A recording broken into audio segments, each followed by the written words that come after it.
صحابہ نے یہ سیکھ لیا تھا، اللہ سے پیار ہو گیا تو نبی کی صحبت تھی، تو وہ عجائب و غرائب تاریخ میں کا حصہ بنا گئے کہ نہ پہلے کبھی ایسا ہوا، نہ بعد میں کبھی ایسا ہوگا، شاید مہدی کے زمانے میں ہو۔ مٹھی بھر کھڑے ہوئے بے پرواہ 3000 کا لشکر ہے جنگ موتا میں، اور 1,00,000 کا لشکر ہے روم کا۔ میں موتا گیا ہوں، سارا میدان دیکھا ہے، شہداء کی قبریں دیکھی ہیں۔ تو ابو ہریرہ پہ ایک رنگ آ رہا ہے، ایک جا رہا ہے۔ ان کے قریب ثابت بن اکرم کھڑے، انصاری بدری، انہوں نے ایسے دیکھا، کہا ابا ہریرہ کأنک تری جموعا کثیرا، لگتا ہے بڑے بڑے لشکر دیکھ کے کچھ ہو رہا ہے؟ کہنے لگے ہاں ہو رہا ہے۔ ان کی پہلی جنگ تھی۔ کہنے لگے لم تشہد معنا بدرا، تو بدر میں ہمارے ساتھ نہیں تھا۔ انا لا ننصر بالکثرہ، ہم کثرت پہ فتح نہیں پاتے، اس کی مدد سے فتح پاتے۔ 3000 1,00,000 کو جوڑ بنتا ہے۔ ان کا تھوڑا سا گھبرائے کچھ صحابہ۔ عبداللہ بن رواحہ کہنے لگے گھبراہٹ کی کیا بات ہے، نحن بین احدی الحسنیین، ہمارے سامنے دو خیر کی چیزیں ہیں، یا فتح ہے تو وہ بھی خیر ہے، شہادت ہے وہ بھی خیر ہے، تو ڈرتے کیوں؟ چلو۔ تو حضرت زید بن حارثہ نے جھنڈا اٹھایا اور آگے بڑھے، اور اللہ کے نبی کے سامنے موتا کا نقشہ کھل گیا، 700 کلومیٹر کا فاصلہ۔ اور آپ نے کہا، زید نے جھنڈا اٹھایا، آگے بڑھا، قتال کیا، قتل ہوا، ودخل الجنہ، اور جنت میں داخل ہو گیا۔ جھنڈا گر گیا تو پھر حضرت جعفر نے اٹھایا، کہ ثم اخذ الرایۃ جعفر، یہ ابھی آئے ہی تھے حبشہ سے، آتے ہی ان کو ادھر بھیج دیا۔ چند مہینے مشکل سے ٹھہرے تو انہوں نے ایک ہاتھ کاٹا، انہوں نے دوسرے میں پکڑ لیا، وہ کاٹا، ایسے جوڑ لیا، پھر پیچھے سے 2 ٹکڑے کر دیا۔ آپ دیکھ رہے تھے اور آپ کے آنسو نکلنا شروع ہو گئے۔ اخذ الرایۃ جعفر فتقدم وقاتل فقتل ودخل الجنہ واعطی جناحین فی الجنہ، اور جنت میں 2 پر اللہ نے اس کو عطا کیے ہیں بازوں کے کٹ جانے کی وجہ سے۔ عبداللہ بن رواحہ ایک طرف 3 دن ہو گئے تھے، کچھ کھایا نہیں تھا، تو بوٹی منہ میں ڈالی تھی کہ آواز لگی جعفر شہید ہو کے۔ یہ پہلے 2 تو فقیر آدمی تھے مہاجرین، عبداللہ مالدار تھے انصار میں سے، تو بوٹی اندر نہیں جانے دی، وہیں پھینک دی۔ فتردد بعد التردد، تو ان کو کچھ تھوڑا دل دھڑکا، 4 بیویاں، 20 غلام، باغات کی لائنیں، تو اپنے آپ کو جھٹکا دیا۔ عبداللہ بیویوں کا شوق ہے 3 طلاق، غلاموں کا شوق ہے سب آزاد، باغات کا حرص ہے سب صدقہ، کدھر جائے گا آپ؟ اقسمت یا نفس لتنزلن کارہۃ او لتطاوعن ان اجلب الناس وشد الرن ما لی اراک تکرہین الجنہ قد طالما قد کنت مطمئنہ هل انت نطفۃ فی شنہ، اور سلام لگائی، اور آپ نے فرمایا اخذ الرایۃ عبداللہ فقتل، پھر آپ خاموش ہو گئے۔ انصار مدینہ کہتے ہیں ہم پہ قیامت ٹوٹ پڑی کہ پہلے 2 کے ساتھ تو فوراً فرمایا دخل الجنہ، یہاں خاموشی کیوں ہے؟ پھر فرمایا ودخل الجنہ۔ تو انصار کہنے لگے یا رسول اللہ، عبداللہ کے بارے میں یہ تھوڑا وقفہ کیوں تھا؟ کہ تردد بعد التردد، اتنا حساس معاملہ ہے آخرت کا۔ پھر جھنڈا گر گیا، کسی نے اٹھایا نہیں، تو ثابت بن اکرم نے اٹھایا، انصاری، کہ یہ جھنڈا پکڑو۔ صحابہ کہنے لگے تو ہی زیادہ حقدار ہے، بدری ہے گا، میرے بس کا نہیں ہے، کسی اور کو پکڑاؤ۔ خالد بن ولید پہلی دفعہ شریک ہو رہے تھے اسلام لانے کے بعد، تو اس شور میں سے کسی نے کہا، لہذا پتہ تو نہیں، کتابوں میں تو کوئی نہیں لکھا ہو، خالد کو دو۔ ایک دم سب بولے خالد کو دو، خالد کو دو۔ خالد کہنے لگے بابا میں نیا آدمی ہوں، پہلی میری جنگ ہے، مجھے نہ دو، کسی پرانے کو دو۔ کہ نہیں، اور اللہ کا نبی ایسے خاموش دیکھ رہے ہیں۔ پھر جب خالد مان گئے اور یوں تلوار کو لہرایا ایسے، تو میرے نبی نے کہا ثم صلی اللہ سیفا من سیوفہ، اب اللہ نے اپنی تلواروں میں سے ایک تلوار کو نکال لیا ہے۔ اس دن آپ کے ہاتھ سے 8 تلواریں ٹوٹی لڑتے لڑتے، اور رومیوں پہ روب چھا گیا۔ اور اگلے دن آپ نے کیا کیا کہ پیچھے پہاڑوں پہ آگ جلا دی رات کو۔ آگ جلنے کا مطلب تھا نیا لشکر آ گیا ہے، کیونکہ اس سے پچھلی رات تو آگ کوئی نہیں تھی، تو وہ نشانی وہ سرد علاقہ ہے۔ اور صبح 100 آدمیوں کو پیچھے چھپا دیا کہ ہر تھوڑی دیر بعد 10 آدمی تکبیر پڑھتے ہوئے حملہ کرنا۔ اور جب لشکر کی ترتیب کی تو ادھر والوں کو ادھر کر دیا، ادھر والوں کو ادھر کر دیا۔ اب رومیوں نے رات کو آگ دیکھی، اب شکلیں نئی دیکھی، کہنے لگے مارے گئے، یہ تو اور لشکر آ گیا۔ ایسا نفسیاتی روک پڑا، وہ پیچھے سے ایک دم 10 آدمی تکبیر پڑھتے ہوئے، اس کو کون دیکھتا ہے کہ کتنے آ رہے ہیں، وہ اور دب گئے، جنگ شروع ہو گئی۔ تھوڑی دیر بعد پھر 10 آدمی تکبیر پڑھتے ہوئے اور دب گئے، 10 کے آنے تک وہ بھاگ گئے۔ کیا ہے؟ من کان للہ کان اللہ لہ، انہوں نے اللہ کو ساتھ لے لیا تھا۔ یرموک کی جنگ کا میں تھوڑا سا سناؤں گا، اس سے پہلے ایک واقعہ سنو۔ یہ سارے بڑے سردار صحابہ، ابو سفیان، صفوان بن امیہ، سہیل بن عمرو، حارث بن ہشام اور اکرمہ بن ابی جہل، یہ حضرت عمر کے پاس بیٹھے تھے مدینہ میں۔ تو سابقون الاولون ایک ایک کر کے آنے لگے۔ سب سے پہلے بلال آئے تو آپ نے کہا تھوڑا پیچھے ہٹ جاؤ، پھر صہیب آیا، کہا تھوڑا پیچھے ہٹ جاؤ، پھر سلمان آیا، کہا تھوڑا پیچھے ہٹ جاؤ، ابو ہریرہ آئے، تھوڑا پیچھے ہٹ جاؤ۔ ایسے ان کو ہٹاتے ہٹاتے جوتوں تک پہنچا دیا، تو وہ غصے میں نہ باہر نکل گئے۔ اور ابو سفیان کہنے لگا یہ دیکھا نہیں ابو بکر عمر نے ہمارے ساتھ کیا کیا ہے، غلاموں کو آگے بٹھایا اور ہمیں پیچھے بٹھایا۔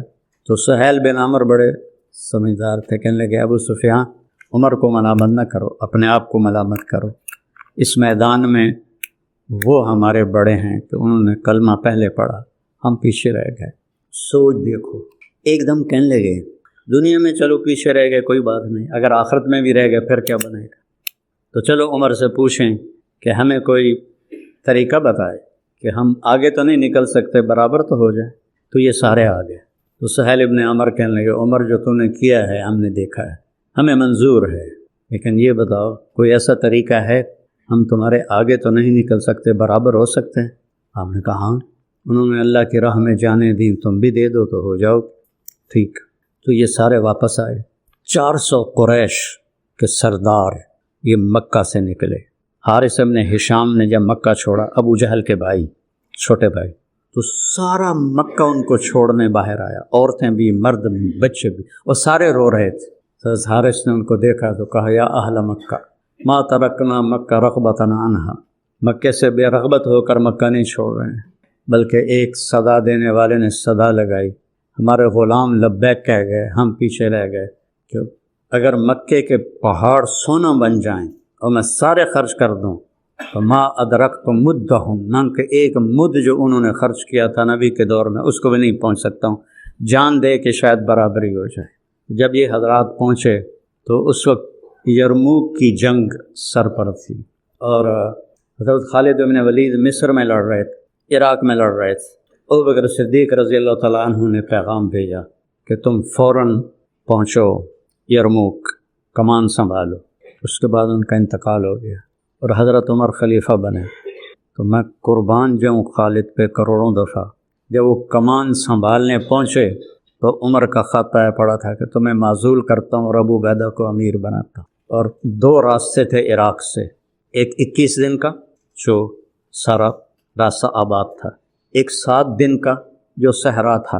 تو خالد بن ولید نے 3000 وہاں سے لشکر سے لیے، اس میں قعقاع بن عمرو کو بھی لیا، رافع بن عمیرہ کو لیا، تو کہا میں صحرا پار کروں گا۔ حضرت عمر کے معزول کرنے کی وجہ یہ نہیں تھی، خالد کی رفتار کو لشکر مل نہیں سکتا تھا، وہ لشکر کو اپنی رفتار پہ چلاتے تھے تو وہ چل نہیں سکتے تھے۔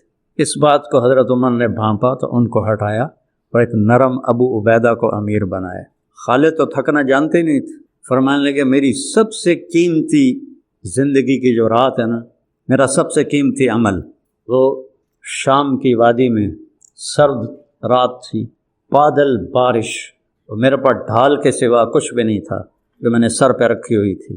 ساری رات اس ڈھال کے نیچے میں کھڑا، بارش، سردی میں مار کھاتا رہا، اور صبح میں نے حملہ کرنا تھا اور صبح حملہ کیا۔ اس حالت میں رات گزاری اور صبح حملہ کیا۔ تو صحابہ کہنے لگے صحرا میں جائیں گے، مارے جائیں گے؟ اور انہوں نے کہا جس لشکر میں رافع ہو وہ لشکر ہلاک نہیں ہو سکتا۔ میرا رونا اس لیے آیا ہے کہ اس کے پیچھے ایک واقعہ جڑا ہوا ہے۔ جب حضرت عدی بن حاتم مکے میں مدینہ پہنچے اپنی بہن کے کہنے پر، تو آپ نے ان کو سرانے پر بٹھایا، خود نیچے بیٹھے۔ تو کہنے لگے میرے دل میں آ گیا بادشاہ تو ہے نہیں، اب نبی ہے کہ نہیں ہے یہ بھی تحقیق باقی ہے۔ تو آپ نے کہا ایمان لے آؤ، کہ انی علی دین، کہ میں بھی ایک دین پر ہوں، کہ مجھے پتہ ہے تم رکوسیہ مذہب پر ہو جو عیسائیوں کا فرقہ ہے، لیکن میں تو سچا دین لے کر آیا ہوں، اور میں بتاتا ہوں تم ایمان کیوں نہیں لا رہے ہو۔ لعلک یمنعک من الدخول فیہ انک تری انما اتبعہ ضعفۃ من الناس ومن لا قدرۃ لہم۔ تو دیکھ رہا ہے یہ غریب بڑے شریف بڑے اس کے ساتھی ہیں، تو اس پر ایمان لا کے مجھے کیا ملے گا۔ وَلَعَلَّكَ يَمْنَعُكَ مِنَ الدُّخُولِ فِيهِ مَا تَرَى مِنْ قِلَّةِ عَدَدِهِمْ وَكَثْرَةِ عَدُوِّهِمْ، تیرے دل میں آ رہا ہے تھوڑے جاتے دے نال بندے یہ تو کام کتنے چلنا ہے۔ وَلَعَلَّكَ يَمْنَعُكَ مِنَ الدُّخُولِ فِيهِ مَا تَرَى مِنْ كَثْرَةِ عَدُوِّهِمْ أَنَّ السُّلْطَانَ فِي غَيْرِهِمْ، تیرے دل میں آ رہا ہے طاقت تو رومیوں کے پاس ہے، اس کے پاس کیا ہے؟ آپ نے فرمایا عدی، ہیرا دیکھا ہے؟ نہیں، پہلے کہا عدی، واللہ لیتمن اللہ ھذا الامر، پھر کہا آپ نے ہیرا دیکھا ہے؟ کہنے لگے دیکھا تو نہیں، سنا ہے۔ ولا تخرج الضعینۃ من الحیرۃ بحلیھا وحللھا تطوف ببیت اللہ لوحدھا ولا تخاف علی نفسھا الا اللہ۔ ہیرا اور مکہ کے درمیان بنو طے ہے، تو عدی کہتے ہیں میرے جی میں آیا فأین دعار بنی طے الذین ساحروا البلاد، بنو طے کے ڈاکوؤں سے بچ کے کہاں جائے گی جنہوں نے عرب میں آگ لگا دی۔ ان ڈاکوؤں کا سردار تھا رافع بن عمیرہ الطانی، جس کے بارے میں خالد فرما رہے ہیں جس لشکر میں رافع ہوگا اس کو شکست نہیں ہو سکتی، اس کو وہ ہلاک نہیں ہو سکتا۔ 7 دن میں پار کیا، 3 دن پانی چلا، چوتھے دن ختم ہو گیا، 5ویں دن زبانیں باہر نکل آئیں، تو انہوں نے خالد سے کہا نہیں تھا کہ مروا دو، انہوں نے کہا ہو ہی نہیں سکتا، رافع بلاؤ رافع کو۔ رافع آ گئے، ان کی آنکھیں خراب تھیں، کہنے لگے پانی چاہیے، کہنے لگے مجھے بتاؤ کہاں کھڑے ہو، مجھے پورا محل وقوع بتاؤ۔ انہوں نے سارا بتایا، کہا کہیں دور نزدیک جھاڑیاں نظر آ رہی ہیں؟ کہنے لگے ہاں وہ اس طرف جھاڑیاں ہیں، کہا مجھے وہاں لے چلو۔ وہاں گئے، کہا یہاں کدال مارو، کدال ماری، چشمہ باہر آ گیا۔ ڈاکو فتح کی علامت بن گئے، زندگی کی علامت بن گئے۔ تو آگے تاریخ میں کبھی ایسا نہیں ہوا کہ لشکر کی کمان سنبھالنی ہو اور زندگی موت کی جنگ ہو۔ روم 3 لاکھ کا لشکر لے کر آیا تھا، جس میں 2.5 لاکھ لڑنے والے تھے، باقی خدمت گزار تھے، اور خالد کے ساتھ مل کر کل 36,000۔ اور عین موقع پہ ان کو کہا تجھے معزول کرتا ہوں، ابو عبیدہ کو امیر بناتا ہوں۔ تو حضرت ابو عبیدہ نے فرمایا کہ جنگ کا نقشہ تو تیار کر۔ یہ جنگ 6 دن چلتی رہی یا 9 دن، دونوں طرح کی۔ تو آپ نے میمنہ جانتے ہیں سیدھے ہاتھ کا امیر بنایا عمرو بن عاص رضی اللہ تعالیٰ عنہ کو، جو بہت بڑے فاتح اور جنگجو تھے، اور میسرہ الٹے ہاتھ کا امیر بنایا یزید بن ابی سفیان کو، جو حضرت معاویہ کے بڑے بھائی ہیں اور بدری صحابی ہیں، اور درمیان میں رکھا حضرت ابو عبیدہ کو، اور ان کے پیچھے معاذ بن جبل رضی اللہ تعالیٰ عنہ اور زرار بن ازور رضی اللہ تعالیٰ عنہ، اور خود چند گھوڑ سواروں کے ساتھ پورے لشکر کے گرد چکر لگانے کا ذمہ انہوں نے اپنے لیا۔ تو 6واں دن تھا یا 9واں دن تھا، جب آخری دن تو جنگ کا فیصلہ نہیں ہو رہا تھا، اور دبتے دبتے پیچھے آ گئے صحابہ۔ تو حضرت اکرمہ بن جہل نے لوہے کا خود ایسے پکڑا اور اتار کے پھینک دیا، اور اپنی زرہ کھول کے پھینک۔ کون ہے موت کی بیعت کرنے کے لیے تیار، یا مریں گے یا اللہ ہمیں فتح دے؟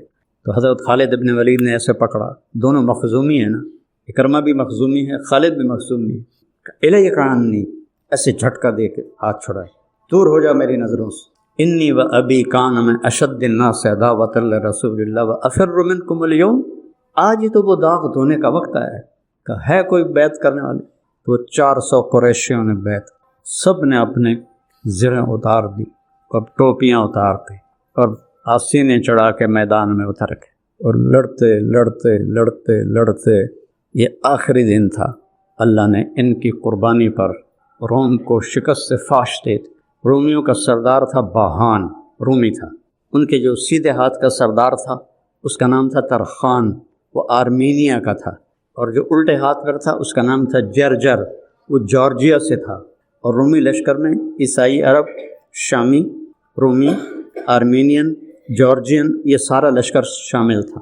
تو جب حضرت خالد بن ولید کی ایک تدبیر سے لشکر الٹا اور دریا میں گرے اور شکست ہو گئی اور وہ بہان مارا گیا، تو خالد دوڑ کے پیچھے آئے اکرمہ کو ڈھونڈتے ہوئے، تو دیکھا تو وہ آخری سانسوں میں تھے اور بیٹے کی جان نکل گئی تھی، تو انہوں نے بیٹے کو یہاں اپنی پنڈلی پہ ڈالا اور اکرمہ کو اپنی چولی میں ڈالا اور ان کو منہ میں پانی ڈالا۔ انہوں نے ایسے آنکھیں کھولی کہ کون؟ کہ خالد۔ ما فعل اللہ بالمسلمین، کیا ہوا مسلمانوں کا؟ کہ ابشر اقر اللہ عینک، اللہ تیری آنکھیں ٹھنڈی کرے، اللہ نے فتح دی۔ کہ اچھا عمر کو کہنا جو تم نے کہا تھا وہ ہم نے کرتے، عمر کو کہنا جو تم نے کہا تھا وہ ہم نے کرتے۔ آنکھیں بند ہو کے، عرب کی عادت ہے جب وہ غصے میں ہوتے ہیں تو ماں کے نام سے پکارتے، جب وہ خوشی میں ہوتے تو باپ کے نام سے پکارتے۔ تو حضرت خالد کو غصہ آ گئی اور کہا، حضرت عمر کی والدہ کا نام تھا حنتمہ، تو انہوں نے کہا لا یزم ابن حنتمہ اللہ نستشہد، اللہ نستشہد، حنتمہ کا بیٹا اب یہ دعویٰ نہیں کر سکتا کہ ہم نے اپنی جان کے نذرانے پیش نہیں کیے ہیں۔ اور اللہ تعالیٰ نے اس میں سہیل بن عمر شہید ہوئے، حارث بن ہشام شہید ہوئے، زرار بن ازور شہید ہوئے، اور اس میں معاذ بن عمر بدری صحابی ہیں وہ شہید ہوئے، عمر بن معاذ وہ شہید ہوئے، اور ایسے بڑے صحابہ شہید ہوئے، اور بڑے عرب مکے کے قریش وہ شہید ہوئے، اور اللہ نے وہ دن جھنڈے گاڑ دیے۔ اس کے پیچھے کیا تھا؟ اللہ۔